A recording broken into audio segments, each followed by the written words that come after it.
Cousin ایک دوسرے سے سلام لیتے. بچیاں آیا کرتی تھی تو میری کبھی کبھی مجھے بتایا جاتا تھا، میں نے ایک پابندی لگا دی، بچیاں جب مدرسے میں آتی تھی کہ جو دور سے بچی آئے اس کو جس آدمی کا نام لکھا ہو بتایا جائے وہی لینے آئے. ایک دن مجھے اطلاع دی گئی کہ آپ تھوڑی دیر آئیں. میں گھر گیا تو مجھے بتلایا گیا کہ ایک بچی ہے تو اس کو جو پہلے لینے آتا تھا وہ نہیں آیا، کوئی اور آیا. میں نے اس کے بھائی کو فون کیا کہ آپ لینے نہیں آئے. کہنے لگے یہ کزن ہے ہمارا، اس کے ساتھ بھیج دیں، آپ ہمارا ہی کزن ہے، خالہ زاد ہے.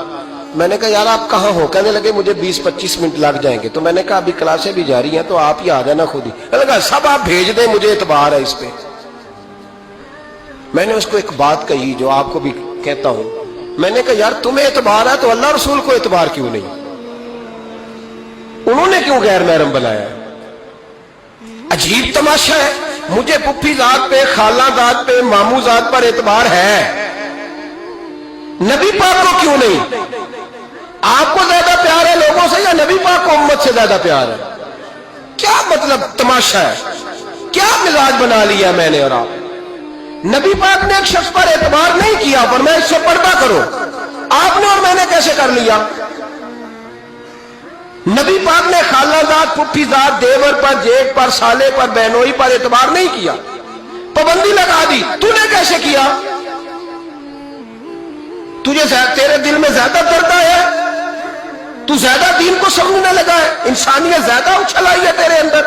اعتبار کیا ہوتا؟ یاد رکھنا دنیا میں جتنے گھر تباہ ہوئے ان لوگوں کی وجہ سے نہیں ہوئے جن پر اعتبار نہیں تھا، ان کی وجہ سے ہوئے جن پر اعتبار تھا. گھر کا بیٹی لنکا ڈھائے، باہر والے آ کے کبھی بھی گھر میں کوئی نقب زنی نہیں کرتے، جب بھی کرتے اعتبار والے کرتے.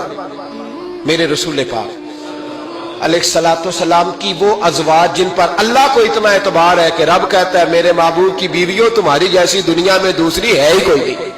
اللہ کو اتنا اعتبار ہے. لیکن ایک نابینا صحابی آئے تو حضور کی 2 ازواج بیٹھی تھی تو نبی پاک نے فرمایا پردہ کرو. یا رسول اللہ وہ تو نابینا ہے. فرمایا تمہیں تو نظر آ رہا ہے نا، تمہاری آنکھیں تو کھلی ہوئی ہیں. حضور کو اعتبار نہیں تھا. بس کر دے. سب سے بڑا ظالم وہ ہے جو کہتا ہے مجھے بیٹی پہ اعتبار ہے. وہ ظالم ہے، وہ اپنی بیٹی کے ساتھ ظلم کر رہا ہے. جو کہتا ہے مجھے اعتبار ہے، کالج جا رہی ہے، یونیورسٹی جا رہی ہے، اکیلے آ جا رہی ہے، مجھے اعتبار ہے.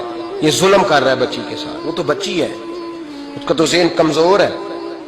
ہو سکتا ہے صاف دل ہو لیکن سامنے جو شیطان چوکوں میں گلیوں میں دائیں بائیں گھوم رہے ہیں وہ تو صاف دل نہیں ہے نا، وہ تو معصوم طبع نہیں ہے نا. تو بعض اوقات بڑے اچھے نفیس بچے بھی شیطانوں کا شکار ہو جاتے ہیں. خدا کا خوف کرے. حضرت عثمان غنی کی زندگی، حضرت عثمان فرماتے ہیں جو محرم عورتیں تھیں ان کی طرف بھی آنکھ بھر کے نہیں دیکھا، اس لیے کہ وہ خاتون ہے، میں مرد ہوں، میری حیا مانو. آج لوگوں کو شوق ہو گیا عورتوں کی مجلس میں دوڑ دوڑ کے جانا، وہاں بیٹھنا، وہاں وقت بتانا. پیرانے عظام کہتے ہیں کہ وہ درویشنیوں کے بیچ بیٹھے ہیں جی، باپ بیٹی ہوتے ہیں جی، مریدنی اور پیر. میں نے کہا کوئی نہیں ہوتے. اس رشتے پر استدلال ہے. اعلیٰ حضرت فرماتے ہیں واجب ہے پردہ پیر اور مریدنی کا. یہ پردہ واجب ہے. اگر کوئی شخص اس طرح بے پردہ بیعت لے گا، بیچ میں بیٹھے گا، تو اس کا تو مرید ہونا ویسے ہی حرام ہے، جائز ہی نہیں ہے. یہ سارا دن تویز دھاگے کے لیے بیٹھا رہے اور بیویوں سے گفتگو کرتا رہے.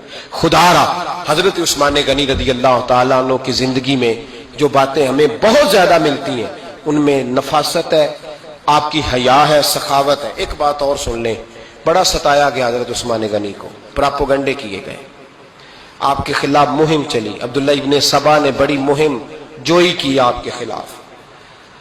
یہودیوں نے مسلمانوں کا روپ دھار کر بڑا آپ کو ستایا، تکلیفیں دی. جی آپ اپنے رشتہ داروں کو بڑا دیتے ہیں، فرمایا کرتے تھے جیب سے دیتا ہوں، مال خزانہ سے نہیں دیتا. حضرت عثمان غنی رضی اللہ تعالیٰ عنہ کو بڑا ستایا گیا. یہ واحد خلفائے راشدین میں خلیفہ ہے جن کا 40 دن پانی بند کیا گیا، کھانا نہیں آنے دیا گیا. لیکن کمال ہستی حضرت عثمان غنی کی. مولا علی جیسے شیروں نے جا کے کہا آپ اشارہ کریں کہ جو آپ کے خلاف نکلے ہوئے ہیں تو ایک تلوار سے مار دیے جائیں گے. تو حضرت سیدنا عثمان غنی فرمانے لگے میں وہ والا مینڈا نہیں بننا چاہتا جس کی وجہ سے مدینے کی گلیاں رنگین ہو جائیں. امن کا کہا آپ خلافت چھوڑ دیں. فرمایا حضور نے کہا تھا اللہ تمہیں ایک قمیض پہنائے گا، لوگ اتارنا چاہیں گے، تم نے اتارنی نہیں. صبر سے، حوصلے سے، اطمینان سے. یہ وہ واحد ہستی ہے حضرت عثمان غنی، انہوں نے شہادت قبول کر لی لیکن تلوار نہیں چلنے دی، لوگوں کو ایک دوسرے کے گلے نہیں کاٹنے دی. وہ شخصیت ہے حضرت عثمان غنی کی، لیکن بڑا ستایا گیا، بڑا پراپوگنڈا. مجھے بتائیے اس کے بارے میں اللہ قرآن کی آیتیں نازل کر دے اور جس کے بارے میں مصطفیٰ کریم ایک بار نہیں تین بار جنت کی بشارت عطا کر دے. کوئی بندہ ہمیں تاریخ بتائے، حوالے دے، کہانیاں سنائے تو ہم اس کی کہانیاں دیکھیں گے یا نبی پاک کا فرمان دیکھیں گے؟ بولیں، جا کے بولیں، جا کے. کسی کہانی پر کبھی بھی کان. بس ایک حدیث میں نے بڑی دفعہ سنائی ہے، پھر سناتا ہوں، ترمذی میں ہے. نبی پاک جنازگاہ تک گئے جنازہ پڑھنے. یا رسول اللہ فلاں آدمی انتقال کر گیا، جنازگاہ تک تشریف لے گئے جنازہ پڑھانے، لیکن جنازگاہ تک پہنچ کر محبوب نے فرمایا اس کا جنازہ نہیں پڑھانا. یا رسول اللہ کیوں؟ فرمایا اس لیے کہ یہ عثمان غنی سے بغض رکھتا تھا.